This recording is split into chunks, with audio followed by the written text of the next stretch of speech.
परेशान हैं। और भाई ये ज्ञानू जी ने हमें संविधान भी पकड़ा दिया और ये संविधान नहीं है, इस संविधान को मानने का भी है।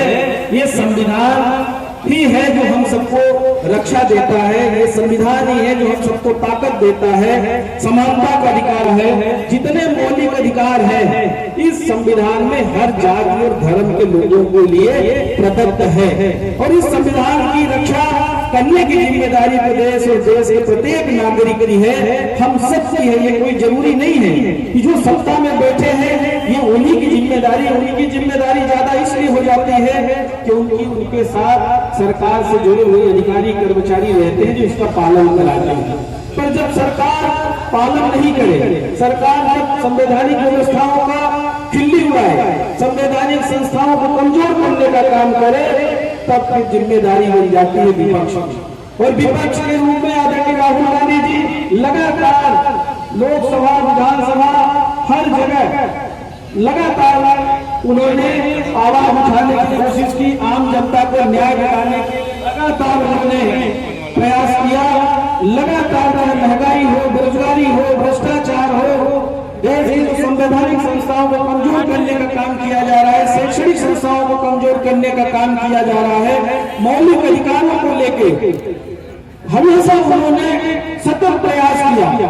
जब विधानसभा और लोकसभा में सुनवाई नहीं हो, जो सदन जनता की आवाज उठाने के लिए पक्ष का विधायक हो, विपक्ष का विधायक हो, सांसद हो, पक्ष का विपक्ष का, वहां जनता की आवाज उठाता है और वही आवाज को सुनकर सरकारें मजबूर होती है सही निर्णय करने का, अपनी कमियों में सुधार करने का। पर दुर्भाग्य है वर्तमान में जो सत्ताधीश है, वर्तमान में जो देश की सत्ता जिनके पास है, वो जाति और धर्म के नाम पर हमें लड़ाना चाहते हैं। जो बातें कहकर सत्ता में काबिज हुए थे कि हम अच्छे दिन लाएंगे, काला धन लाएंगे, 15 लाख रुपए खाते में डाल देंगे, 2 करोड़ प्रतिवर्ष बेरोजगारों को रोजगार देंगे, महंगाई कम कर देंगे, भ्रष्टाचार खत्म कर देंगे, किसानों की आय दोगुनी कर देंगे, पता नहीं कितने वादे किए थे। तो दुर्भाग्य है कि जितने वादे किए थे उसमें से एक ही काम करके नहीं बताया। आज देश की जनता को, बेरोजगारों को, नौजवान साथियों को, गृहिणियों को महंगाई की चपेट में धकेल दिया। भ्रष्टाचार तो इतना है कि यहाँ शिष्टाचार बन गया, किसी भी ऑफिस में जाइए यहाँ कोई एक काम नहीं होगी। और राहुल गांधी जी ने देखा कि ये सरकार सुनने वाली नहीं। हमारे नेता को, राहुल गांधी जी को जब सही बात बोलते थे तो उनको उनके खिलाफ अनर्गल बयानबाजी, सोशल मीडिया में, प्रिंट मीडिया में, इलेक्ट्रॉनिक मीडिया में उनके खिलाफ खबरें चलाना। और जब राहुल गांधी जी ने तय किया, कांग्रेस पार्टी ने ये तय किया कि नहीं अब हम सड़क पर उतरेंगे, देश की जनता को न्याय दिलाने के लिए हम भारत जोड़ो यात्रा शुरू करेंगे। और उन्होंने कन्याकुमारी से भारत जोड़ो यात्रा की शुरुआत की।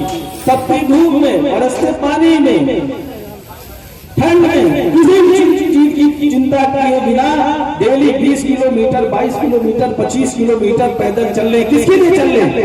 राहुल गांधी, पंडित जवाहरलाल नेहरू जी, मोतीलाल नेहरू ही इतने संपन्न व्यक्ति है देश के। और पंडित जवाहरलाल नेहरू वो अपने आप में संपन्न व्यक्ति थे, पर उन्होंने भी देश के लिए 11 साल जेल में बिताए, देश को आजादी दिलाई। पूज्य हमारी इंदिरा गांधी जी ने भी देश के लिए काफी संघर्ष किया और भारत की एकता और अखंडता को बनाए रखने के लिए उन्होंने भी जो उनसे बन सका उन्होंने किया और अपने प्राण की आहुति दे दी, शहादत दे दी, झुके नहीं। और ऐसे राजीव गांधी जी ने भी देश की एकता और अखंडता के लिए शहादत दे दी। और राहुल गांधी जी चाहते 3 प्रधानमंत्री उनके परिवार का, उनके पास किसी चीज की कमी नहीं थी। चाहते तो सत्ता सुख भोग हो और घर में रहते, खूब आराम करते, कहीं भी घूमते, कहीं भी जाते। पर उन्होंने देश के नौजवानों की या देश के छोटे छोटे बच्चों की शिक्षा की, स्वास्थ्य की, बेरोजगारी की, महंगाई की, भ्रष्टाचार की, सभी बातों की चिंता करके उन्होंने ये संकल्प लिया कि नहीं, हमें देश के लिए लड़ना पड़ेगा, भले हमारी जान चली जाए। और आज ये काम हमारे नेता कर रहे हैं, ये काम और कोई पार्टी, कोई नेता नहीं कर सकते, ये कांग्रेस पार्टी कर सकती है। कांग्रेस पार्टी ने देश को आजादी दिलाई। देश को आजादी दिलाते समय कोई एक जाति धर्म के लोग सिर्फ शामिल नहीं थे, सभी जाति संप्रदाय के लोग थे। देश की आजादी में आहुतियां दी, पता नहीं कितने लोग कुर्बान हो गए, चाहे हिंदू हो, मुसलमान हो, सिख ईसाई हो, सबने मिलकर इस देश को बनाने का काम किया। पर दुर्भाग्य आज जो सत्ता में बैठे वो जाति और धर्म के नाम पर लड़ाने की कोशिश करते हैं। हमारे सीधी जिले में अभी एक सप्ताह के अंदर दो घटनाएं घटी। हमारे हनुमान मंदिर एक जगह पहाड़ी में मूर्ति गायब कर दी, गोगरा में एक जगह मूर्ति तोड़ दी और सांप्रदायिक तनाव पैदा करने का काम किया। इसी तरह गोगरा के पास सियावल ब्लॉक में ही सीधी विधानसभा क्षेत्र में एक गांव अमरपुर के पास मुगल चौराहे पर यही घटना घटी। पर प्रशासनिक कसावट और हम लोग भी सजग थे, तो जो ये करना चाहते थे वो नहीं। इसके पहले भी एक घटना इस तरह की घटी सीधी जिले में। इनके पास कुछ नहीं बचा बताने के लिए, अब ये सिर्फ जाति और धर्म के नाम पे लड़ाने की कोशिश करेंगे। भगवान श्री रामचंद्र जी ने पूरा जीवन त्याग और तपस्या में बिताया था और उन्होंने लोगों को न्याय दिलाने के लिए 14 वर्ष वनवास काटा था, सत्ता को एक किनारे कर दिया था। आज कह सकते हैं कि राहुल गांधी जी ने भी सत्ता को लात मारी है। इसके लिए, देश के लिए, समाज के लिए, नौजवानों के लिए न्याय दिलाने के लिए उन्होंने ये निर्णय लिया है। हम उनका अभिनंदन करते हैं और हम सबको ये संकल्प लेने की आवश्यकता है कि अगर राहुल गांधी जी 3,500 किलोमीटर चल सकते हैं तो क्या सीधी और सिंगरौली के लोग या रीवा, सतना, छतरपुर, पन्ना, ये आगर में जाके ये यात्राएं शुरू हो रही है जो राहुल गांधी जी की यात्रा में मिलेंगी जाके। तो क्या यहाँ के नौजवान नहीं चल सकते? यहाँ के बड़े बुजुर्ग नहीं चल सकते? आदरणीय दिग्विजय सिंह जी 74-75 साल के हैं, वो भी बराबर चल रहे हैं, इस यात्रा के संयोजक हैं। तो क्या हम सब नहीं चल सकते? हम सब भी जिसको जितना समय मिले इस यात्रा में जुड़े, लोगों को जोड़े और उद्देश्य बताएं कि यात्रा सिर्फ पैदल चलने की यात्रा नहीं है, ये यात्रा न्याय दिलाने की यात्रा है, ये यात्रा महंगाई, बेरोजगारी, भ्रष्टाचार के खिलाफ यात्रा है, ये यात्रा जाति और धर्म को जोड़ने की यात्रा है, ये न्याय देने की यात्रा है, ये यात्रा किसी व्यक्तिगत उद्देश्य की नहीं है, ये पूरे देश के लिए, सभी समाज के लिए है। आज मैंने ये अधिकार छीनने की कोशिश हो रही है। 27% आरक्षण कांग्रेस सरकार ने ओबीसी को दिया।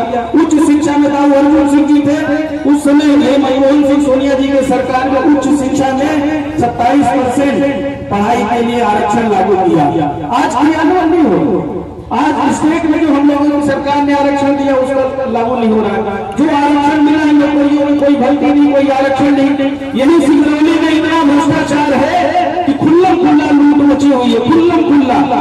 कोई अगर गरीब यहाँ नौकरी के लिए आ गया, पढ़ा लिखा बेरोजगार, तो ड्राइवरी की नौकरी में 70,000 80,000 यही भाजपा के लोग लूट रहे हैं और उनके दर्शक बने हुए। अधिकारी कर्मचारी दर्शक बने हैं, जिनकी जमीनें चली गई, उनको न्याय नहीं मिल रहा, चाहे राष्ट्रीय राजमार्ग में गई हो, चाहे रेलवे में गई हो, चाहे औद्योगिक संस्थानों में गई हो।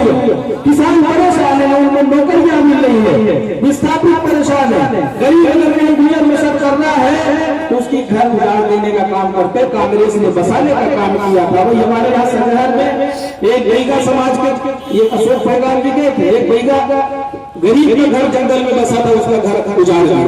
बैगा प्रजाति तो जंगल में रहते हैं, कहाँ रहते हैं? आदिवासी कहाँ रहते हैं? पर कांग्रेस ने जो जितने भी काबिज था उसको पट्टा देने का काम किया।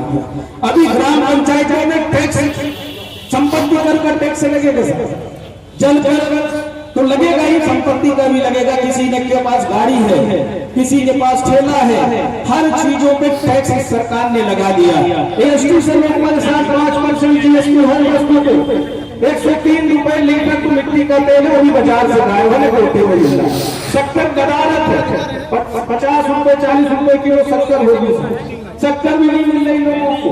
खाद्यान्न जो मिल रहा है राष्ट्रीय खाद्य सुरक्षा अधिनियम कांग्रेस सरकार ने कानून बनाया था, इनके पिताजी ने नहीं बनाया। ये जब तक कानून रहेगा गरीबों को अनाज देना पड़ेगा। 22 प्रकार के लोगों को जोड़ा था, ये जबरदस्ती झूठा प्रचार करते हैं भाजपा के लोग। बहुत सारी बातें हैं। आज विद्युतीकरण का काम हुआ, टोले बजारे में राजीव गांधी विद्युतीकरण योजना के तहत काम हुआ, शहरों का जो सौंदर्यीकरण हुआ वो जवाहरलाल नेहरू अर्बन डेवलपमेंट के तहत सौंदर्यीकरण का काम हुआ। तो जितनी भी योजनाएं चल रही हैं वो कांग्रेस सरकार की योजना है। पहले भी आवास योजना थी, इंदिरा आवास योजना थी, और उस इंदिरा आवास योजना को देने के लिए गरीबों का चिन्हांकन का काम ग्राम पंचायतें जनपद करती थी, नगर पालिका नगर निगम और पार्षद करते थी। कौन व्यक्ति पात्र है किसको मिलना चाहिए। दुर्भाग्य है प्रधानमंत्री आवास में क्या लूट मची हुई है।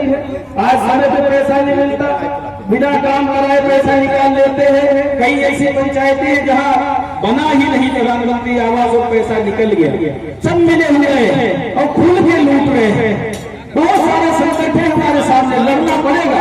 ये व्यापारी भाई यहाँ बैठे, इनको पता है कि महीने में 2 बार इनको सीए के पास जाना पड़ता है, सीए के पास 2 बार जाना पड़ता है। जीएसटी का जितना पैसा है वो पैसा कहाँ जाता है पता नहीं। डीजल पेट्रोल गैस सिलेंडर 1100 रुपए, जो कांग्रेस सरकार में 400 गैस सिलेंडर मिलता था, आज 1100 रुपए का सिलेंडर हो गया। गरीब भरा नहीं पा रहा। बहुत सारी हमारे सामने चुनौतियां हैं, मिलकर लड़ना पड़ेगा।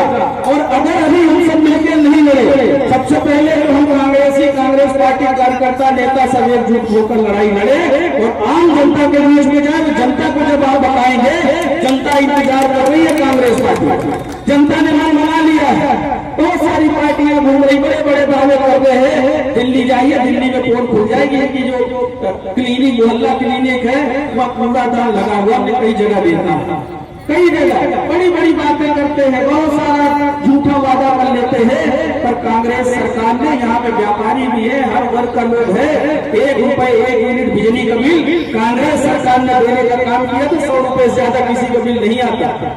इसी तरह 10 आसपास पर बिजली का बिल आधा करने का काम किया था। 51,000 रुपए कन्या विवाह की राशि बढ़ाने का काम किया। तो एकल विवाह भी अगर कोई करता तो उसके लिए भी कांग्रेस सरकार ने प्रावधान किया था कि एकल विवाह में भी कोई गरीब उसी वर्ग का अगर अपने घर से भी करता है, पात्र है, तो उसके खाते में चला जाए। सारी योजनाएं बंद करने का काम किया। ट्रांसफार्मर चले हैं, बदलने का नाम नहीं ले रहे, सिर्फ गाँव की लाइट काट देते हैं। बिजली का बिल इतना ज्यादा आ रहा है, आज हर व्यक्ति परेशान है।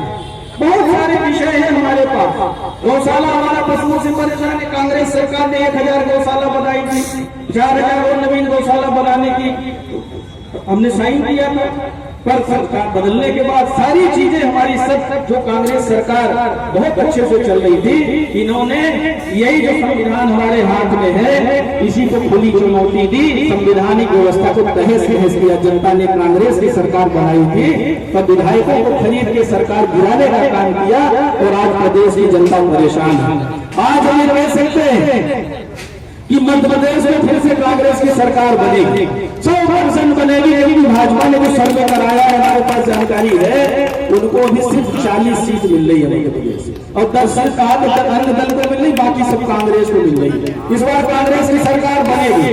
और आज एकादशी है, छोटी दिवाली जिसको कहते गोख निकाला था, इन सारे गलिया पीट के गोख निकाला था कि नहीं निकाला था। तो हमारा सबसे यह निवेदन है कि वो गोख निकाला था। अब वक्त आया है कि आज पीट गई सबको दलिया वैसा यहाँ से यात्रा की शुरुआत हो और पूरे जिले में सीधी सिरोली और रीवा में जब सौंपिए तो इतने हुजूम के साथ सौंपिए और ये संदेश दे दीजिए कि जिस तरह से जिला पंचायत बनाया, नगर निगम में थोड़ा चूक गए, पर जिस तरह से पंचायतों में जनपदों में जिस तरह से कांग्रेस पार्टी को समर्थन मिला है, उसी तरह हम विधानसभा और लोकसभा में भी समर्थन देंगे।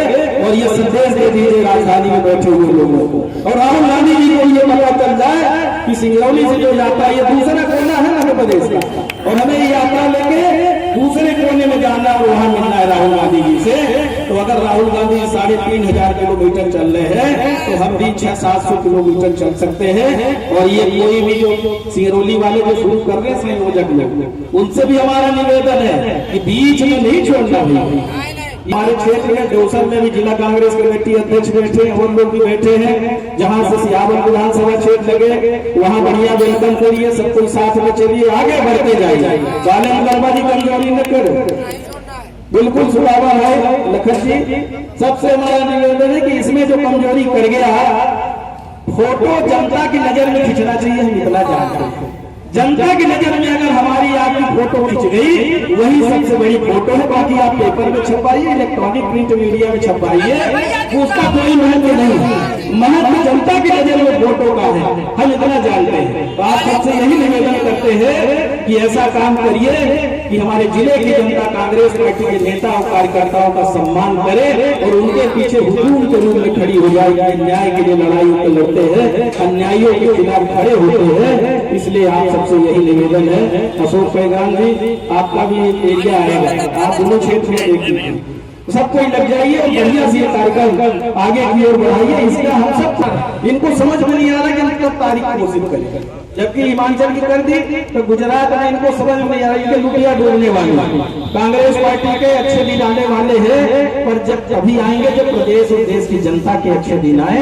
वो यही कांग्रेस पार्टी का सिद्धांत है। कांग्रेस पार्टी ने देश को बनाने का काम किया है, हमारी औद्योगिक संस्थाएं खड़ी करने का काम किया है। आज ये बेचने में लगे, कब आपका एनसीएल एनटीपीसी कब बेचने पता नहीं, कब कौन सी संस्था बेचती, बहुत सारी संस्थाएं बेचती है। तो हम लोगों को सजग रहना पड़ेगा और मिलकर लड़ना पड़ेगा, और हम लड़ेंगे तो जरूर जीतेंगे। भाजपा के बारे में यही कहना चाहेंगे ना, ऐसा कोई सगा नहीं जिसको भारतीय जनता पार्टी ने ठगा नहीं, सबको ठग लिया, सबको ठग लिया। न व्यापारी बचे, न गरीब बचा, न बेरोजगार बचा, न किसान बचा। हम सब लोग मिलकर लड़ेंगे और जीतेंगे। बहुत बहुत धन्यवाद। अभी यात्रा एक और